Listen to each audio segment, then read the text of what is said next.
The number one social problem in America is what I call the epidemic of fatherlessness. Yes. 70% of Black kids are raised today without a father in the home, married to the mother, up from 25% back in 1965. Now 25% of white kids enter the world without a father in the home, married to the mother. 40% of all American kids do. And the numbers are clear. If you were raised without a father, you're 5 times more likely to be poor and commit crime, 9 times more likely to drop out of school, and 20 times more likely to end up in jail. What's up, ladies and gentlemen, boys and girls around the world? I would like to welcome you back to the Real Talk with Zuby podcast. On today's episode, we have got on a legendary guest. I feel like this podcast and conversation is long overdue. He is a longtime radio and TV host. He is a former candidate for both California governor and U.S. presidency. And he is also the author of the latest book, As Goes California. And this is the one and only Larry Elder. Welcome to the show. Whenever I'm told I'm the one and only, that means old. I've been doing this almost 40 years, Zuby. That's good, man. And thank you for not calling me the black face of white supremacy, which is what I was called by an LA Times columnist whose initials are Erica D. Smith. Oops. It was in a headline. The column said, Larry Elder is the black face of white supremacy. Subheadline, Zuby, you've been warned. And ironically, the LA Times is in serious financial trouble, as are a lot of major newspapers. And they had to let go about 150 people. And one of the persons who was let go was another columnist with the LA Times named Jean Guerrero, who referred to my views as white supremacist. The LA Times said they were laying off people based upon who had the most, the ones who had the most seniority would be retained, the ones who had the least seniority would be let go.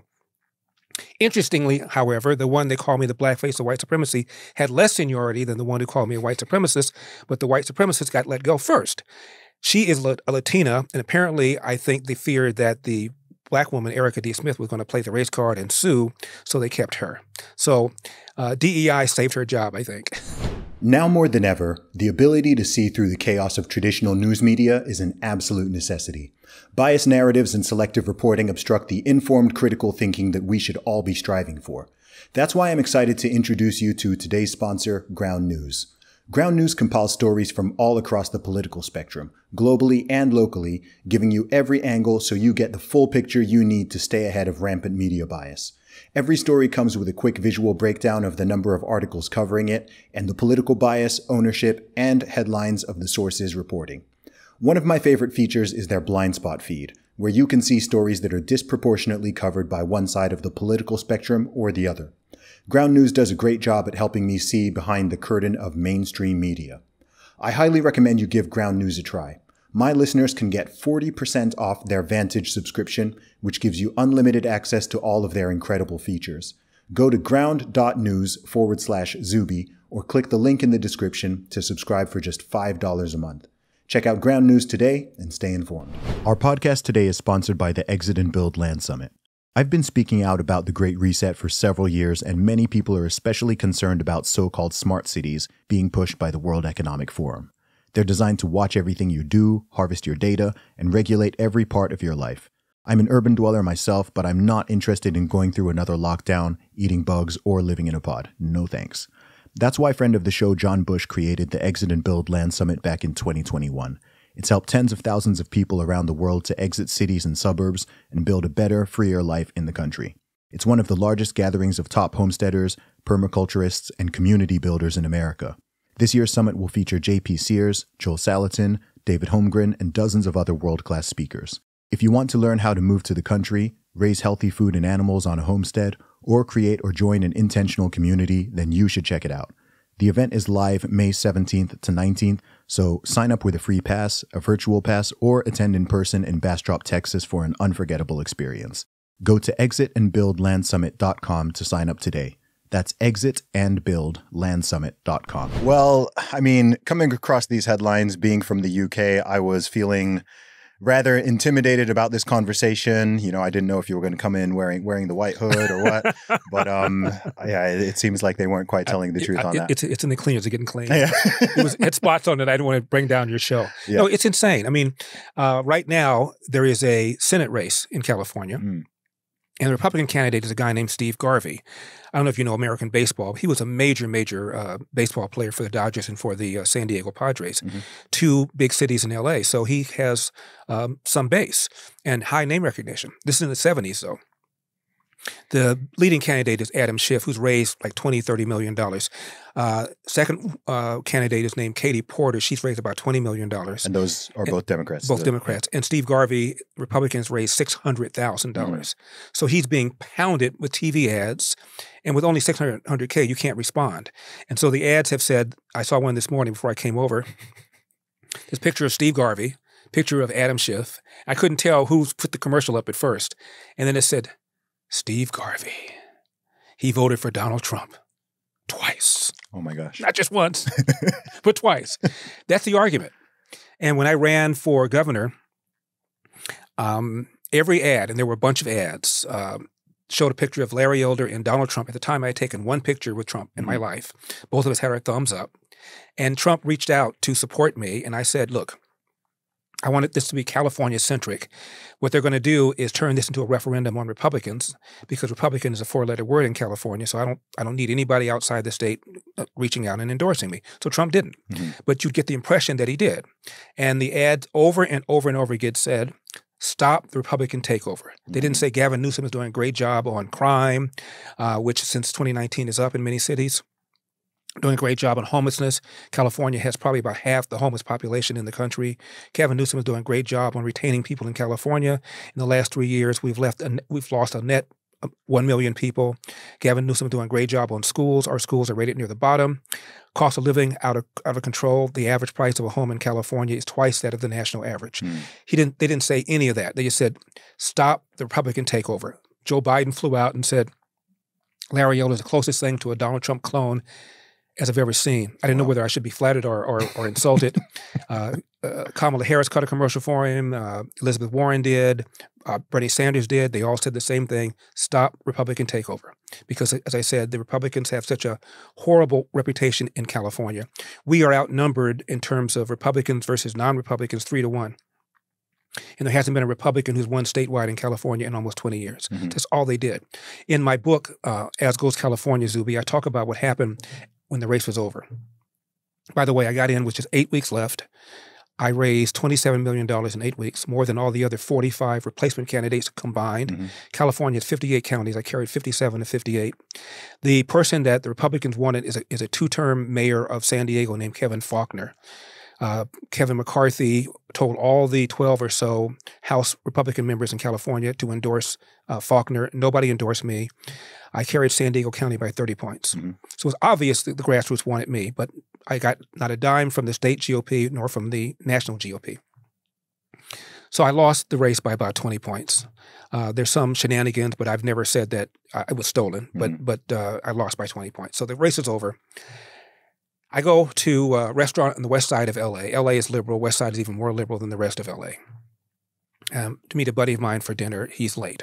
So I'm sitting there, and the table over here with two ladies, and I think they feel sorry for me sitting by myself. They start talking to me. And it turns out they were both Jewish, 85 years old. They'd known each other since the second grade. One of them was celebrating her 85th birthday. And about 20 minutes into the conversation, one of them said, wait a minute, I know you. You're that guy that ran the recall. You're that Larry Elder. And they smiled and said, well, guess who we voted for? I said, we didn't vote for me. They said, how do you know that? I said, well, let's see. You're both Jewish.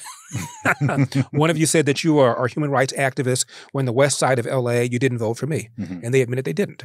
I said, well, tell you something. How do you feel about the crime? And they both knew people who had been mugged.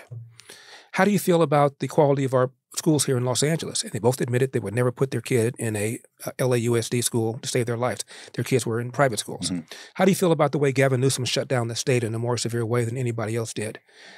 So now about a third of all restaurants in California are now gone forever. And these are small restaurants owned by the black and brown mom and pop people that people on the left purport to care about. And they both told me they knew people who lost their businesses. How do you feel about the way people are leaving California? And they both said that they lost very good friends who could no longer take it here because of the taxes. And they couldn't afford to buy a house. I said, so here we are completing each other's sentences, but you didn't vote for me. And I said, have you ever had a conversation with a conservative Republican before? And they said no. These are 85-year-old women. Yeah. And I said, and one of them said, what do you drink? And I said, double vodka, splash of cranberry and orange juice. She said, I'll get that for you. What are you eating? I said, well, I was going to have steak, but I think I'm going to upgrade it to lobster. So they bought my drinks. They bought my meal. We had a great time. They had never spoken to a conservative Republican before. Wow. Also in the book, later on in the book, I have some back issues, which is why I take something called Relief Factor. That's not a plug. And my friend gives me the name of a masseuse, massage therapist. He said might be able to improve something. So I go look at the address. I'm thinking it's going to be in an office building somewhere, and it's a residential street. I turn down. It's a house. So I knock on the door. Lady opens the door. I get hit in the face with a big plume of marijuana. Not that I would know what that would smell like, of course. No idea. And she's got tattoos everywhere, piercings everywhere but her eyeballs. And she starts working on me. And she's playing Motown music. I know you're a rapper, but my favorite genre is Motown. Yeah. And they played a song, My Girl, one of my favorite songs. And I said, that's my girl. When I got married years ago, I played it at my wedding. It was written by Smokey Robinson. He wrote it for David Ruffin, who at the time was the lead singer of The Temptations. David Ruffin, unfortunately, died from a drug overdose. Another song came on. That's Marvin Gaye. Marvin Gaye wrote this one. It's called What's Going On. Berry Gordy, the then owner of Motown, didn't want him to record it because he wanted to control all the composition. Marvin Gaye did it anyway and became the biggest hit Motown ever had at the time. So about half hour into the conversation, into the session, she says, I know who you are. I know who you were when you called. I didn't want to say anything. Had I known you were this funny and this personable, I would have voted for you. I said, do you know any Republicans? She said, no. I said, not a one? She said, no. Zuby, what is this? Yeah. What is this? Talk about people being in their silos. Yeah. What is that?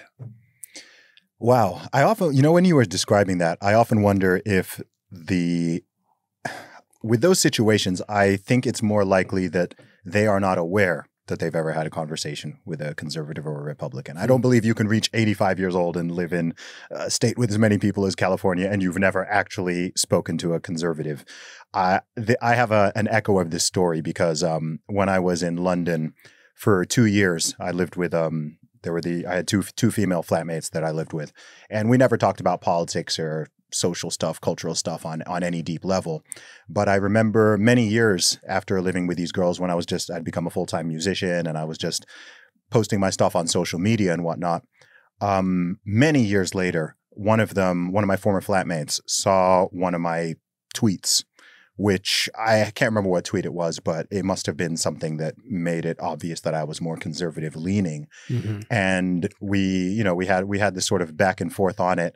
And at some point, she said something about she'd never had a conversation with a conservative person before. And I was like, we lived in the same apartment for 2 years. We just didn't. Yeah, I was like, we just didn't have those conversations because a lot of people, they conjure up an idea and a fabrication and a caricature of what they think conservative or Republican means. So I find that a lot of people in very liberal or progressive areas, they get their idea of conservatism from their progressive friends and progressive media rather than from actual conservatives. So I think that's part of several reasons why it's even been shown in numerous polls that generally speaking, conservatives understand liberals better than liberals understand conservatives. And you'll be hard pressed to find a conservative person who's like, oh, I've never had a conversation with a liberal before. Because it's just like, how is that even possible? Like, did you go to school? Did you go to university? Do you just exist in the world and the workplace? How can you not have ever met someone with those viewpoints? So I think it's more the fact that people are not even aware. And maybe because conservatives maybe in the state are more quiet about their views. They don't wear it on their sleeve for obvious reasons as pertains to tolerance or lack thereof. And so I think you have all these people interacting and integrating, but oftentimes that's not put front and center. And when it is, that's when they think, oh, the boogeyman is coming out. But I also, Zuby, think it's the dominance of the left in media, in academia, in big tech, in Hollywood. I just saw a poll that said only 3% of journalists describe themselves as Republicans, 3%. And at Harvard, all the controversy with Claudine Gay, it turns out only about 3% of Harvard professors call themselves somewhat conservative or conservative. Yes. So the ones who call themselves conservatives probably 2% or maybe even 1%. So they're just not hearing the ideas. And you look at Hollywood, dominated. of the contributions given to parties by the top executive in Hollywood, 90% of them go to Democrats or Democrat causes. Same thing with the Ivy League. I went to an Ivy League school. 90% of the contributions by professors go to the Democrats or Democrat causes. So these kids are having a one-sided view of almost anything. And as a result, when you sit there and talk to somebody who has some different points of views, no matter how well thought out and commonsensical they are, often they're surprised because they just haven't heard them. Who's at fault there? Well, I think that a lot of people don't go into those conservatives don't go into these areas because they feel they're going to be screwed. I mean, in order to get tenure, if you're in a university, you have to be voted on by the other professors. And I know a lot of instances of professors who've gotten blackballed or refused tenure because of their views. There's a guy named John Lott. John Lott is a economist, does a lot of work on guns, and he wrote a book called More Guns, Less Crime. At the time, he didn't even own a gun, and he wasn't even that conservative. He just found out nobody ever done a study on the relationship or lack of relationship between gun ownership and crime.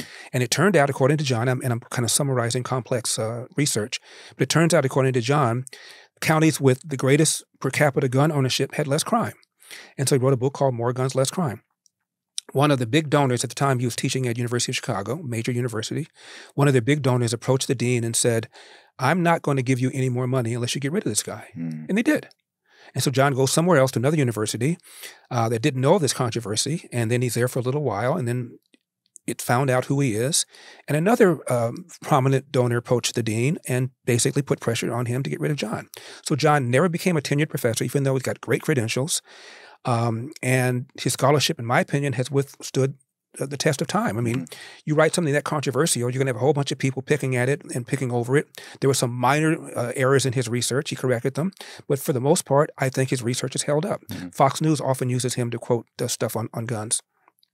So he ended up starting a nonprofit called the Crime Prevention Research Group because he couldn't get a job as a tenured professor. And he's not the only one to whom I've heard stories like that. So I think if I'm somebody who's got some ambition and I have a bunch of alternatives to do this, that, and the other, why would I go into academia? Why would I go into journalism? Why would I go into any of these fields where the powers that be are going to decide my fate? I'm not going to do that. I'm going to go into some other place where I can have better control over my life. Yeah. How and why do you think that has changed over time, over the decades? Because I'm not American, let alone Californian. First time I ever even came to this state. You say that with pride. Let alone a Californian. Zuby sniffs. Let alone a Californian. Yeah, I love the USA. Yeah. California is not one of my top states, but I do come here a lot. I know a lot of good people here, and I have friends here, and it is one of the most beautiful parts of the world. I think it's the most beautiful state in America. I was born and raised here. The politics are awful. I mean, how has it changed since you were in your youth in terms of the politics? Well, because I know that this used to be a Republican state, no? It sure did. Okay. I mean, Orange County used to be the most reliably Republican county in the country. Richard Nixon was a senator here. Ronald Reagan was a two-term governor here. We had a governor named Pete Wilson who also served 2 terms. Even Arnold, but and that's interesting you mentioned that. Arnold became governor in a recall election, and that's what I ran in a recall election in 2021. Arnold's was 2003. And since then, there are now 5% more registered Democrats. There are 33% fewer registered Republicans, and there are 50% more registered independents. And even the New York Times said independents in California vote Republican. So the state has just gotten more and more left-wing since I've been a kid. Why?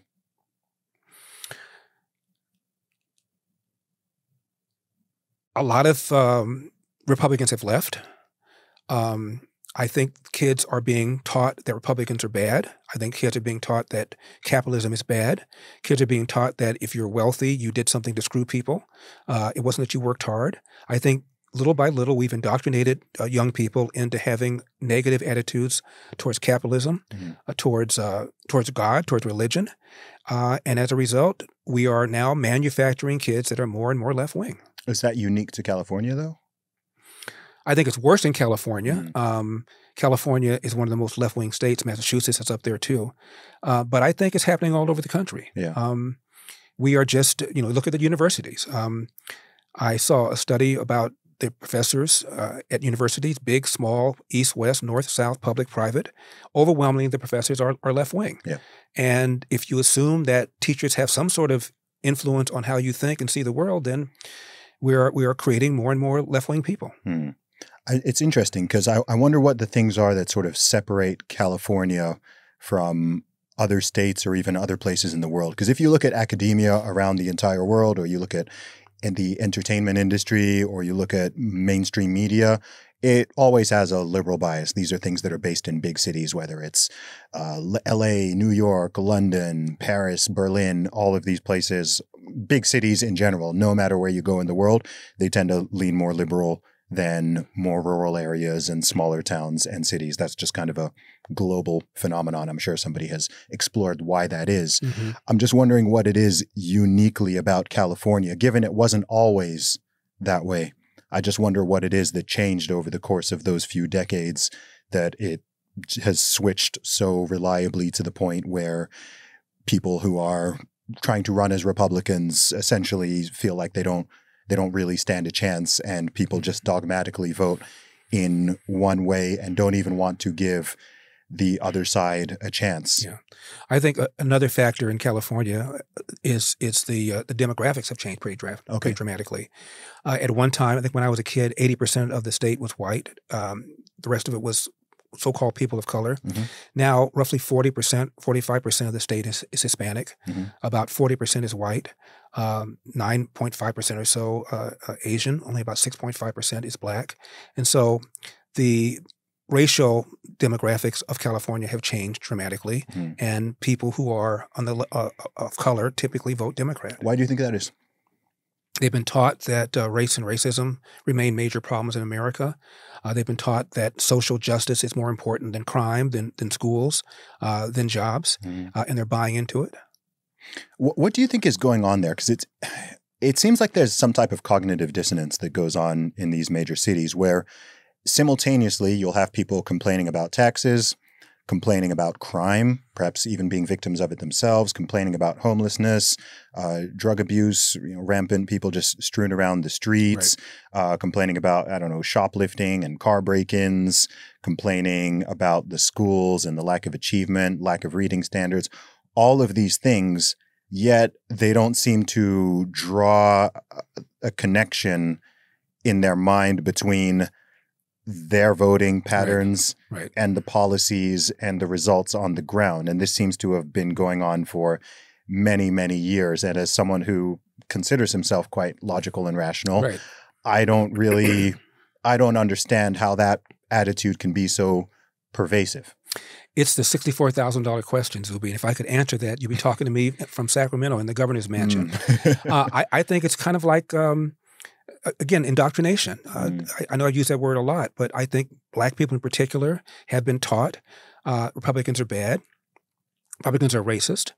Republicans only care about the wealthy people. Democrats are the party of social justice, the party that wears the white hat when it comes to equity. And that's what I think they've been told.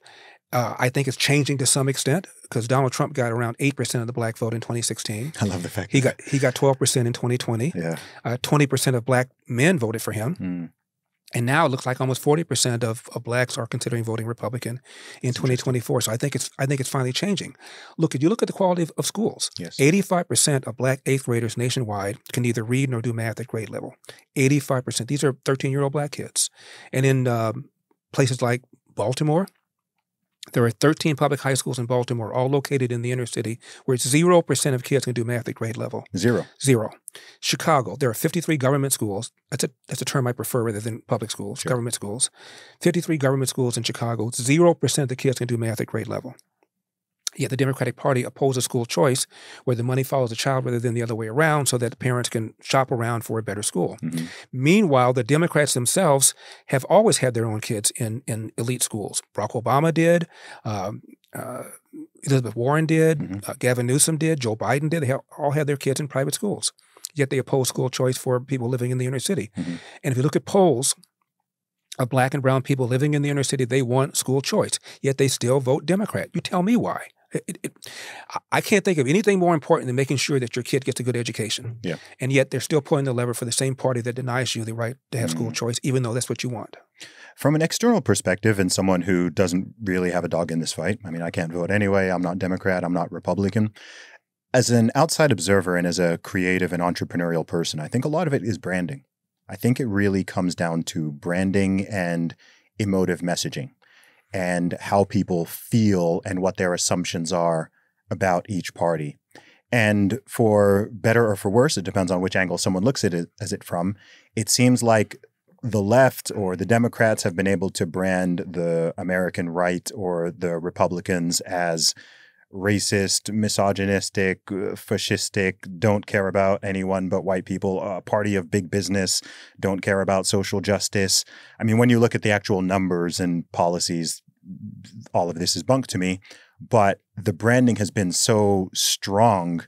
And the branding of the Democrats is, hey, if you're a woman, if you're a minority, if you're a young person, if you're LGBTQ, if you're any of these categories, we're the ones for you. We're the ones who care about you. We're the ones. It's this sort of emotive messaging, which even though on an idea to idea perspective, a lot of these ideas and policies are lacking and the results are not good, but they make people feel good. They move people's hearts and emotions in a way where they go, oh, okay, that's the guy or gal I want to vote for.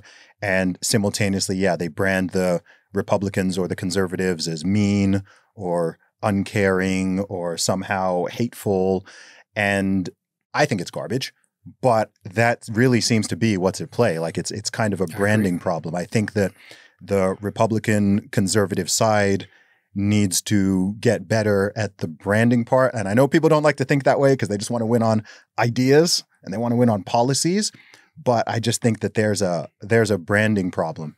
And there's something, I don't know exactly what it is that needs to be changed in the messaging, but something needs to be changed there because but keep in mind, those narratives the messengers are left wing.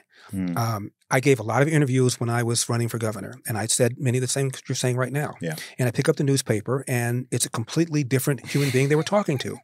I'll give you an example. Yeah. There was a poll I saw not long ago. 61% of Democrats believe Republicans are racist / bigoted / sexist. Wow. Only 30% of Republicans feel the same way about Democrats. 83% of Black Democrats believe that Donald Trump is a racist. Yes. This is a guy who supports school choice.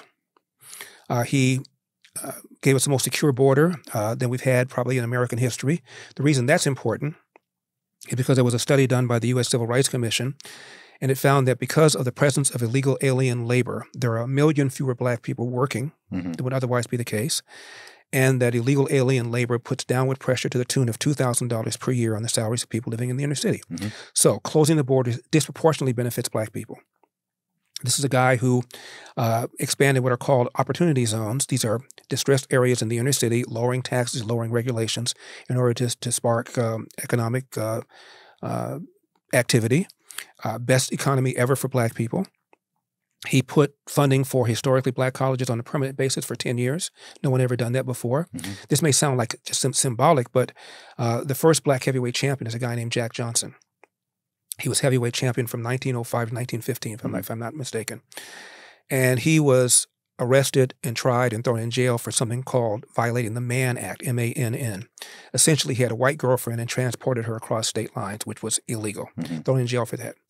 A left-wing documentarian named Ken Burns and the actor Sylvester Stallone of Rocky approached George W. Bush to have them pardon Jack Johnson. He's now, of course, dead. Yeah. And W didn't do it. They approached Obama. Obama didn't do it. Trump did. Trump also pardoned a woman named Alice Johnson, who got a very long but nonviolent drug sentence for, I think it was almost 20 years. And he commuted her sentence. No one else had done that before. So you look at all the things that Donald Trump did that benefited Black people. And if this dude is a racist, he needs to go back to racism school. Yeah. Yet, when I tell people this, it doesn't seem to matter. It's the feelings. It's the emotive. I'll give you another example. I have a very good friend. His name is Will. That is his real name. And I've known him for over 40 years. I was very close with my late brother, Kirk. But when I got married years ago, I chose Will over my brother to be the best man at my wedding. That's how close we were. Mm-hmm. And Will has a son with special needs. His son is named Jesse. Jesse's middle name is my first name. My name is Lawrence with a U. His middle name is Lawrence with a U. That's how close we were. He is convinced that Donald Trump mocked a disabled reporter. Oh, gosh. You know the story. I know this one. The guy who he allegedly mocked is a reporter at the time. He was with the New York Times. His name was Serge Kovaleski. And Serge Kovaleski has some sort of ailment, which gives him an atrophied arm, kind of like this. Yes. But he doesn't shake like this. And the reason he came up in the news is because Donald Trump, shortly after he got elected, was talking about the fact that he said there were several Muslims who were cheering the fall of the towers on 9/11. Well, because Trump is Trump, every word he says, they fact check it, and no one could find any evidence that this happened. So Trump produced an article written by this guy where he said he observed people cheering the fall of the walls of the Twin Towers. So reporters approached the reporter and asked him about the story. And he began to retreat from the story. I'm not quite sure I saw that many. I'm not sure they were Muslim. I'm not sure. So Donald Trump is at one of his rallies. I mean, the man is a stand-up comic. Yes. And he said, and they approached him. He went, I don't know. I don't remember. Yep. I remember this. And so the story was Donald Trump is mocking a disabled reporter. By the way, interesting, Kovaleski never even said he mocked me. Mm-hmm. Other people said it. And I sent my friend a 3-page letter linking a website called Catholics for, the number 4, Trump is still up, showing Trump using the same gesture to mock himself, to mock an able-bodied general. Donald Trump uses that gesture, and he wasn't mocking his disability. He was mocking his retreat from the story. Yes. 3-page letter with that link. My friend, by the way, is brilliant. Perfect score in his SAT, close to a perfect score in his LSAT. That's how bright he is. Mm-hmm. It didn't matter. And I said, Will, what makes you think I would vote for somebody if he mocked a disabled person? What do you think of me? Mm. It didn't matter, Zuby. And I learned something. Once you hate Donald Trump, no evidence is going to make you unhate him. Yes. Another example. Another reason Donald Trump is perceived to be a racist because he allegedly said there were good Nazis and bad Nazis on both sides in Charlottesville. He did no such thing. He was talking about the issue of whether there should be a Confederate monument in the public square. Yes. I managed to change my mom's mind on this one by showing her the longer clip because she had fallen for it. Well, Jake Tapper, one of the lead guys on CNN, Yeah. 2 years after the fact said, you know what? I went back and looked at the tape. Yep. And Donald Trump was saying there are good people and bad people on both sides of the issue about whether there should be a Confederate monument in the public square. Mm-hmm. In fact, he even said, and I'm not talking about the white nationalists and neo-Nazis because they should be condemned totally. Yes. Michael Smerconish is a weekend host on CNN. 2 years later, somebody calls his radio show and says, you know, you got that wrong. And Smerconish admitted, I went back, I looked at the tape, and you're right. After Tapper said this, Joe Biden goes on CNN 2 or 3 days later and says it again. And Zuby, nobody said, well, you know, Jake Tapper, my colleague down the hall, he just now clarified it. They didn't say a word. No. And Biden still says it. He gave a speech before the United Nations and said it again, which is, this is why I decided to run for office. I wasn't going to run until, you know who said there's good people and bad people on both sides. So I decided to get into the race. He's still, I mean, if Donald Trump is that bad, do you have to make stuff up? Yep. It's crazy. Yeah, I've come across this a lot because these narratives are not just pervasive in the USA, they're pervasive globally. I travel internationally all the time and I have conversations with people publicly and privately about all sorts of things. And I bet you that if you were to survey most people in the UK or even in, I don't know, Germany or France or whatever, and ask them about those specific things, did Donald Trump say X? Did he do Y? Then they would be like, oh yeah, he said that. I remember seeing that clip on TV. And those clips, they're not just on the US media, they're also in the UK, and they cut off the tape at the same place where it sounds like he's just said this, and just before he says, and I'm not talking about white nationalists and white supremacists, they should be condemned totally, the tape just stops. And so this is what happens in somebody's brain because they'll remember, wait, no, I saw and I heard that. And they did. They just saw a clip, and so what they're recalling is accurate. But it's just like, but to come as an outsider and explain them and say, oh, no, he didn't say that. And they're like, no, he did say that. I heard it. And then it's like, oh, no, you have to listen to an extra 20 seconds. And people have to be led there. And I think that's, there's something that you were saying earlier, which is coming back to answer one of my own questions about the branding and the messaging coming more from the conservative or right side of the political aisle is, I think what's often missed, and I had this conversation with Vivek Ramaswamy last year because I did his podcast. And I was saying that I think that where Republicans sometimes mess up on messaging, I have quite a few criticisms, but I think one of them is that the dots are not explicitly connected. So say you want to secure the border. It's just build the wall, secure the border. We need to get rid of the illegals. We need to cut that down. If you stop there, what you're doing is you're creating a massive opening for disingenuous people who are in opposition to you say, oh, you're racist, you hate brown people, you're this, you're that. If the dots were connected and people actually explained, as you did, hey, by securing the border, look, this illegal immigration, this is who it's disproportionately impacting. It's not people living in wealthy suburbs, whatever. It's disproportionately affecting these people. These are the impacts on crime and the safety of your communities and so on. Therefore, we need to secure the border to keep you people safe. I think those dots need to be connected more. If it's something as simple as, cutting taxes. We want to reduce taxes or we want to cut regulation. Again, you create an opening for people to say, oh, you hate poor people. You want people to suffer. You want those single mothers and people in inner city. You just want them to suffer by cutting the taxation. Whereas if it were explained, okay, look, by cutting taxation, it will have all of these different positive effects. And I find that the second part of the messaging is often missed because I think when you're already talking to, let's say, a Republican or conservative audience, those dots are already connected in their head. So it's obvious why securing the border is important. It's obvious why cutting taxes is good for entrepreneurship and opportunity and so on. But for someone who's like these people you said before, they've never even heard conservative ideas before, I think those dots are not connected to their head. So if you just say, hey, I want to cut taxes, or say you want to remove a certain government program, or you want to do this or do that, their brains think, oh, well, in my head, Republicans are evil and they want people to suffer. So by cutting taxes, that validates it. They want people to suffer even more.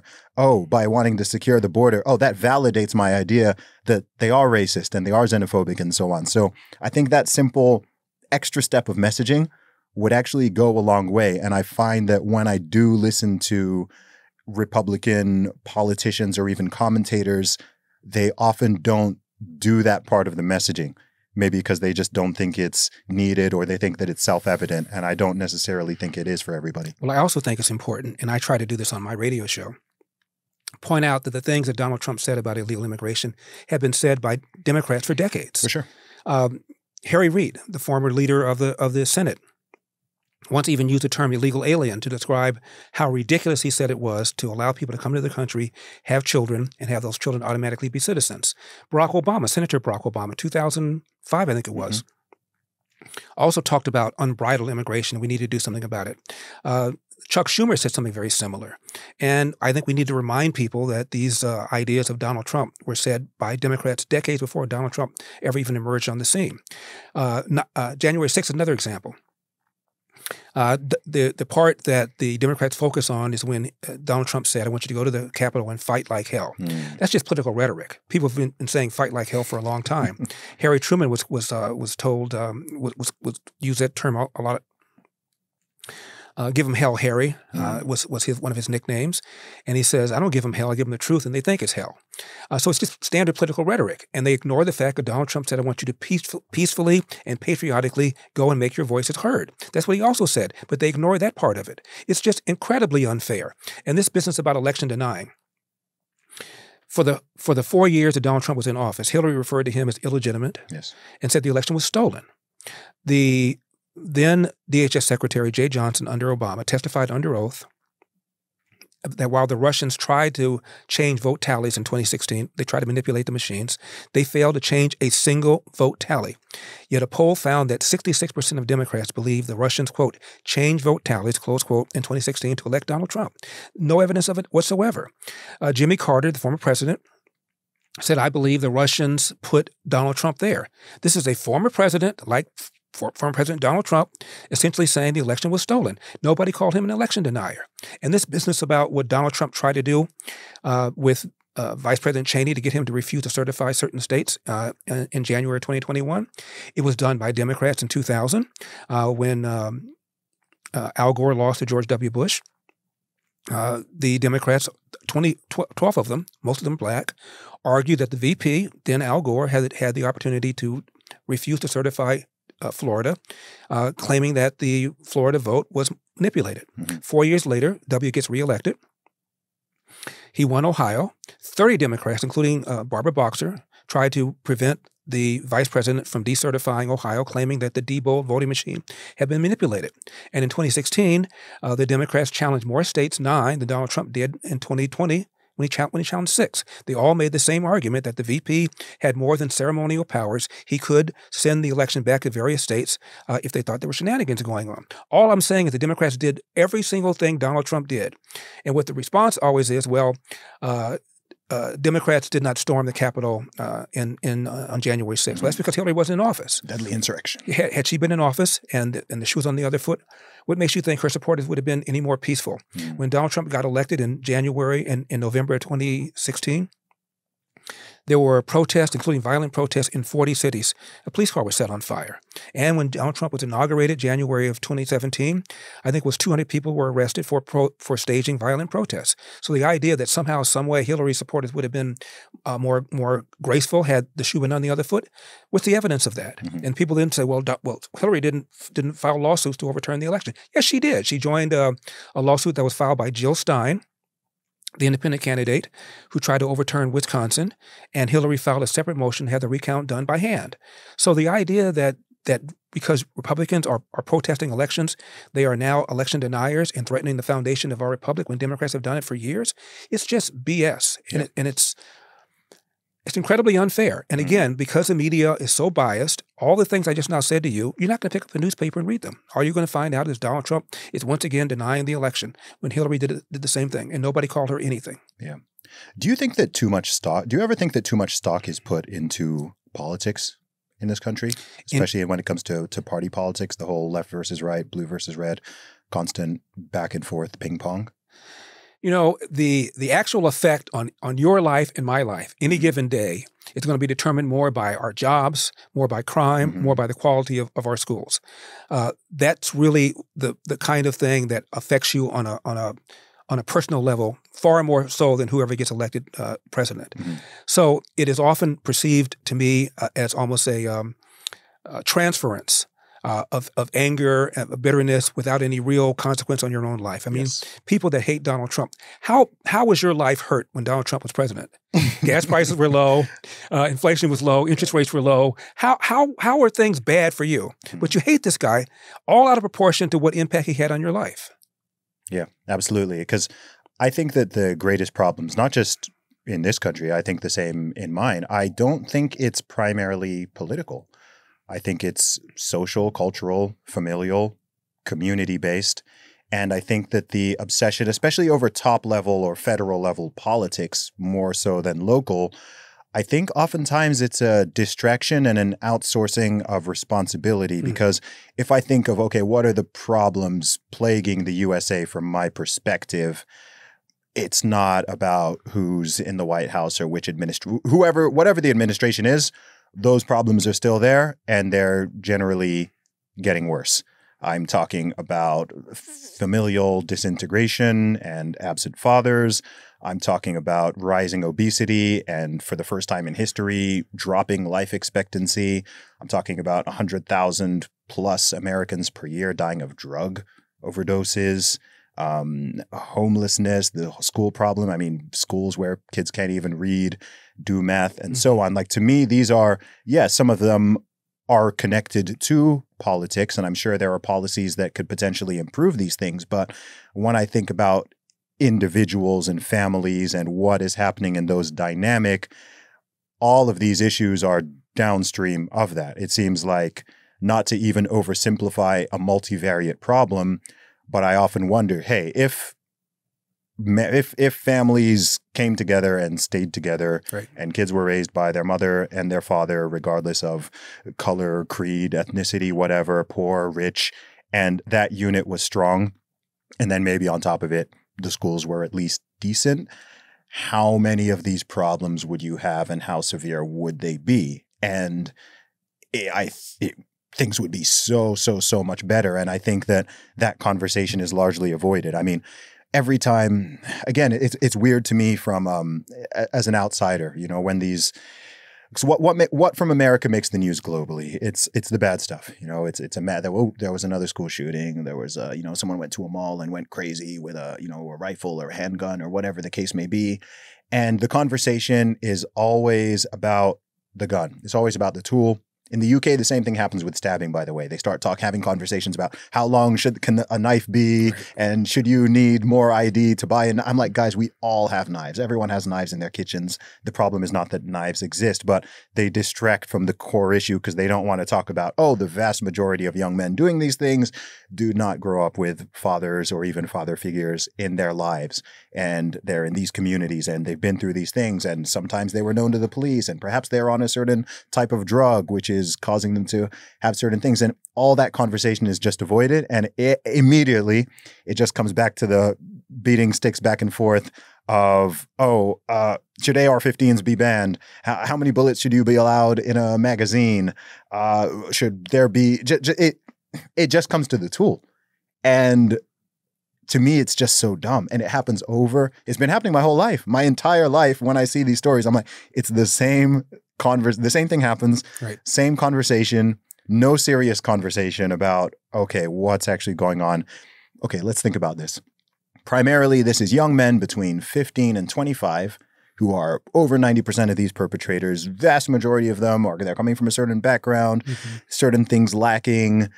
Where's that conversation? I know it's not something you can click your fingers and fix, but it just shocks and disheartens me that conversation is barely even happening. I just did the Charlemagne the God podcast. I don't know if you saw that. Breakfast Club. Yeah. He's the one to whom Joe Biden said, you ain't really black unless you know if you want to vote for me or vote for Trump. I told him the number one social problem in America is what I call the epidemic of fatherlessness. Yes. 70% of black kids are raised today without a father in the home, married to the mother, up from 25% back in 1965. Now 25% of white kids enter the world without a father in the home, married to the mother. 40% of all American kids do. And the numbers are clear. If you were raised without a father, you're 5 times more likely to be poor and commit crime, 9 times more likely to drop out of school, and 20 times more likely to end up in jail. Even Tupac, the rapper, said that I know that had I had a father in my life, I would have been more confident, I would have been more disciplined. 60% of all the robberies, the shootings, and the homicides in America are committed by black people, often against other black people.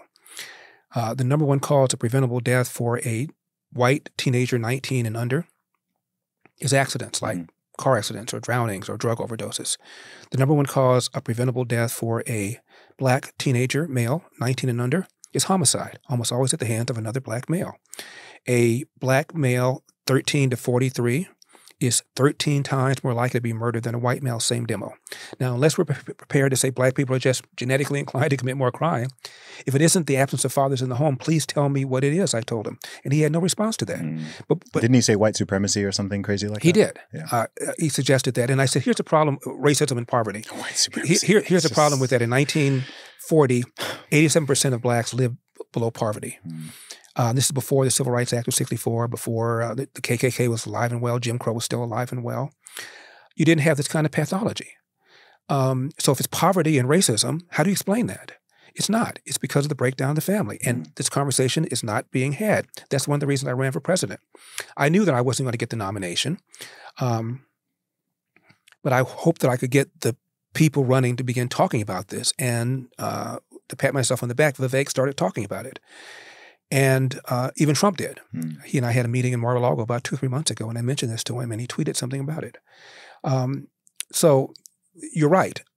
We straighten that out. Many of the problems that we are complaining about go away. The crime. We have in California, there's been a rash of smash and grabs where a bunch of young people come into a store and steal stuff. Often they're wearing masks, so you can't tell what race they are. But when they're not, and when they get busted, most of them tend to be black. I would be more afraid of my father than I would be of getting caught by the police if I got involved in something like that.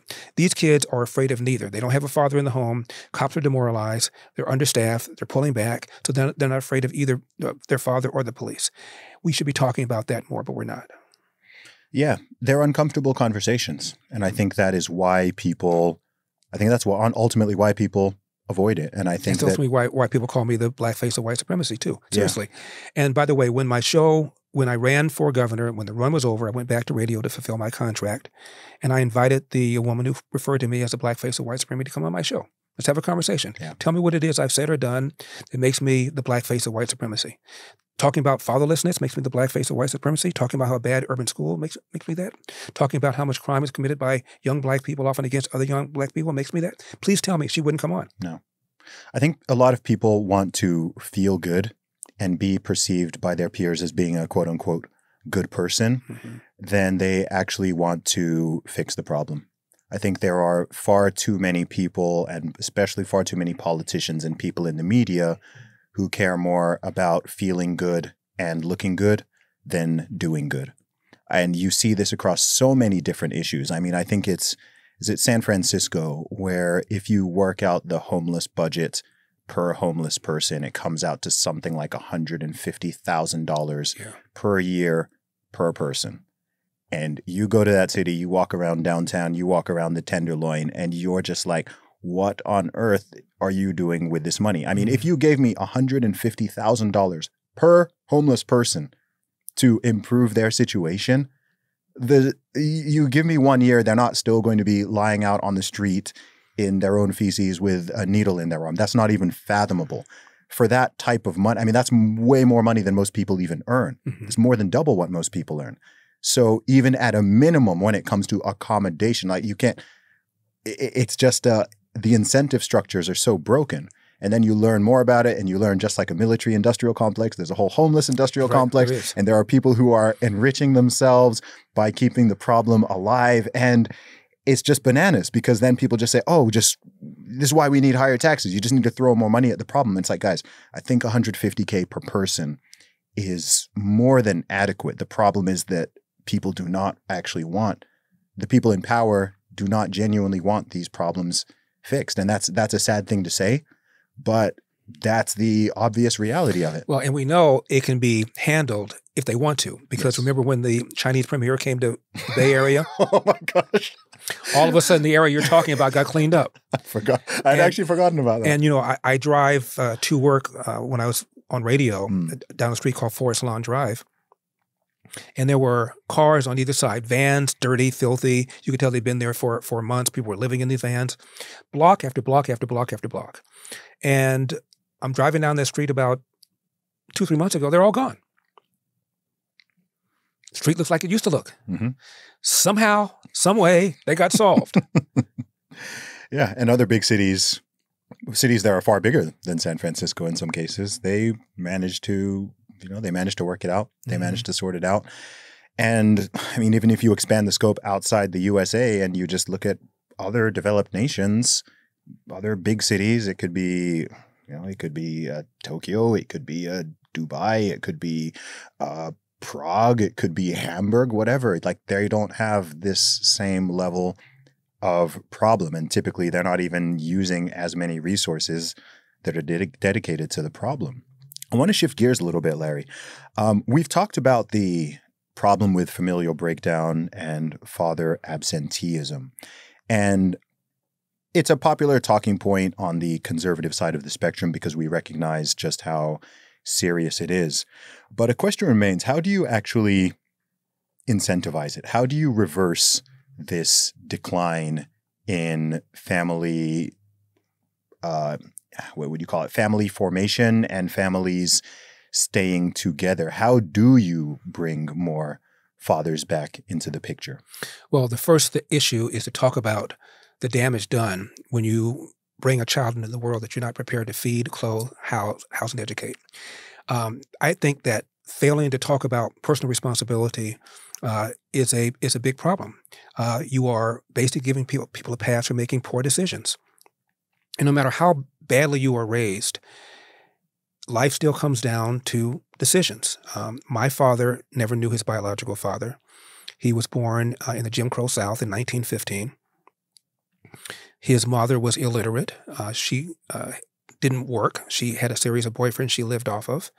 My last name, Elder, is the name of some man who lived in my dad's life longer than any of the other men, maybe 4 or 5 years. My dad began using his name. I'm not even sure he formally adopted my father. So my father comes home at the age of 13. This is in Athens, Georgia. And he starts quarreling with his mom's then boyfriend. She sides with the boyfriend and throws my father out of the house, never to return. He had no money in his pocket. He goes down the road, dirt road, cleaned up barns, cleaned up yards, did anything he could to make a buck. Ultimately became a Pullman porter for the trains. They were the largest private employer of blacks in those days. And this little black boy from Athens, Georgia, was able to travel all around the world and came to a place called California. And it was sunny. People seemed less racist. And my dad was shocked. You could walk in the front door of a restaurant, sit down, and get served. He always had boxes of crackers and 10 cans of tuna with him because he never knew if he'd be able to get a meal in the South.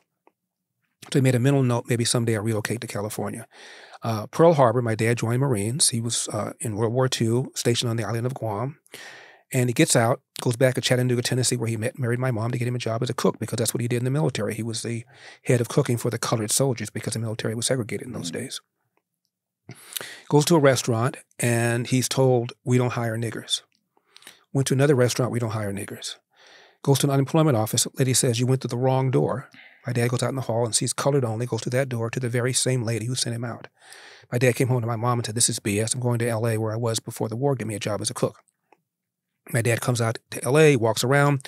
You don't have any references. You don't have any references. My dad said, I need references to make ham and eggs.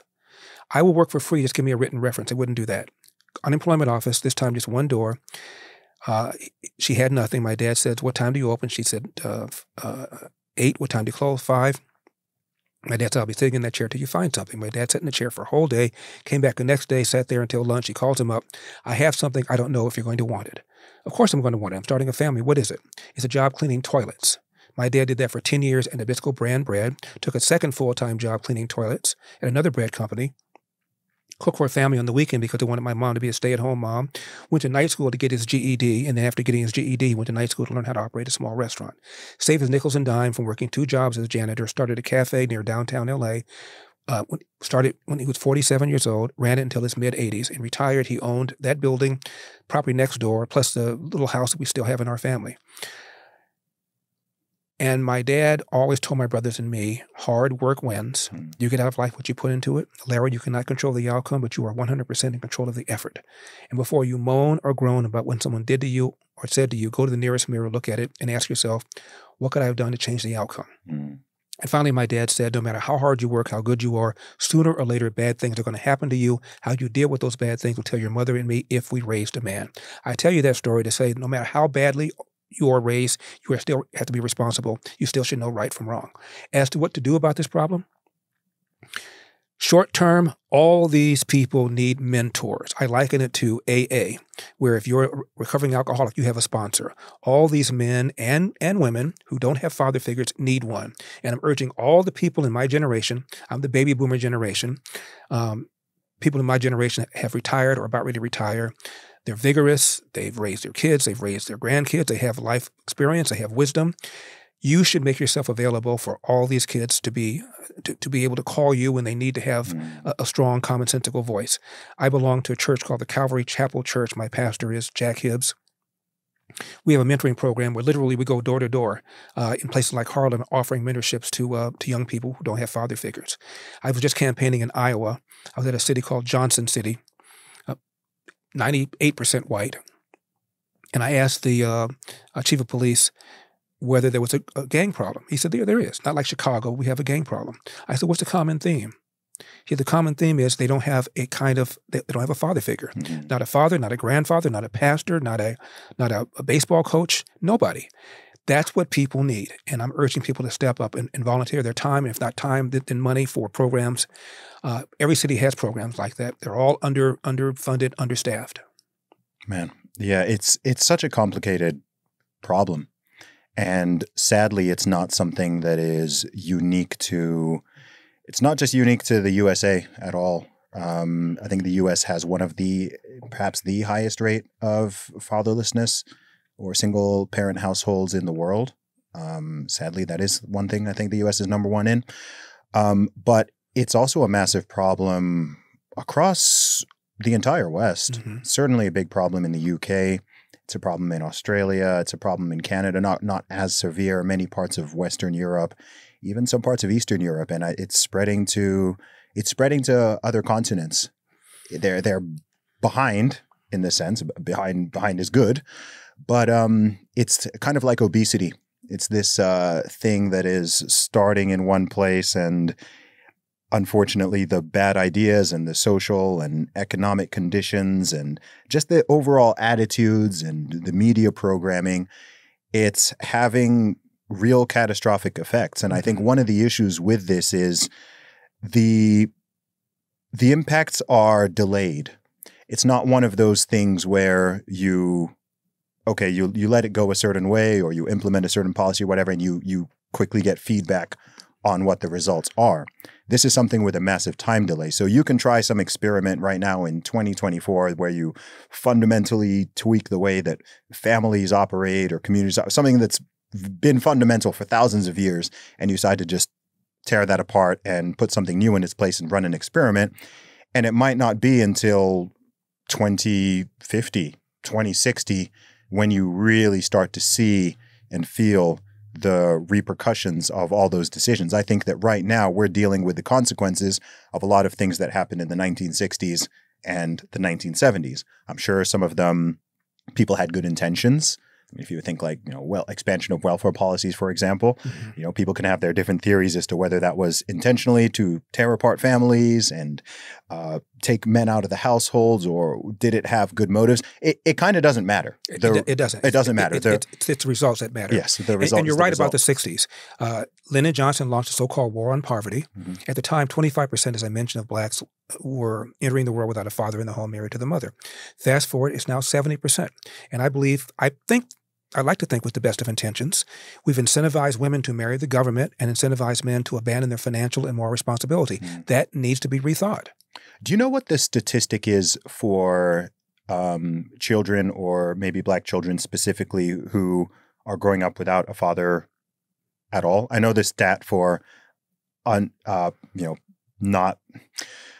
know the stat for their parents not being married and not being together obviously are different things. I'm just wondering if you know what the stat is for the fathers actually just not in the picture. All I know is that right now, it's a little under 70% of black kids are born into a world without a father in the house, married to the mother. Yeah. And at some point, 85% of black kids will be living in a home without a father.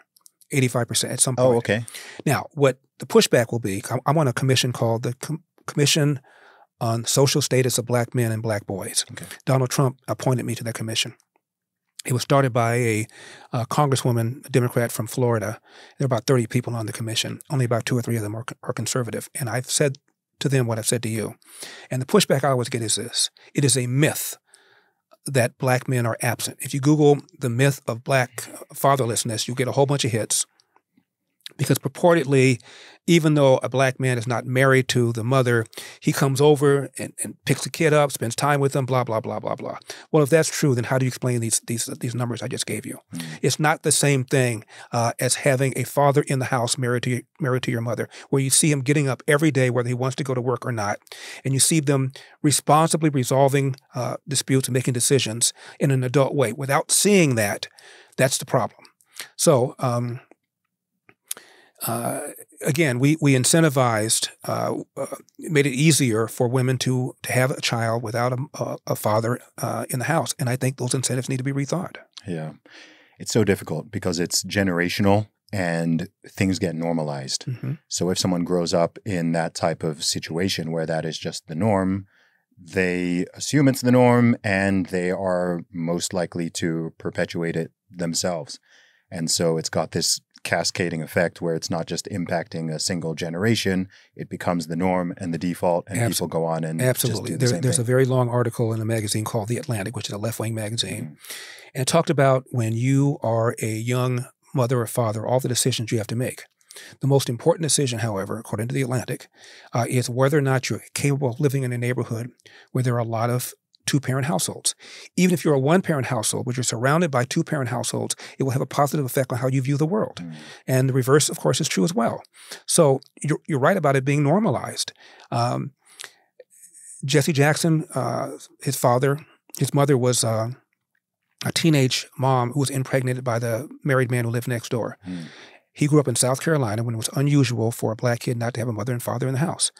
And he was taught it. Jesse ain't got no daddy. Jesse ain't got no daddy.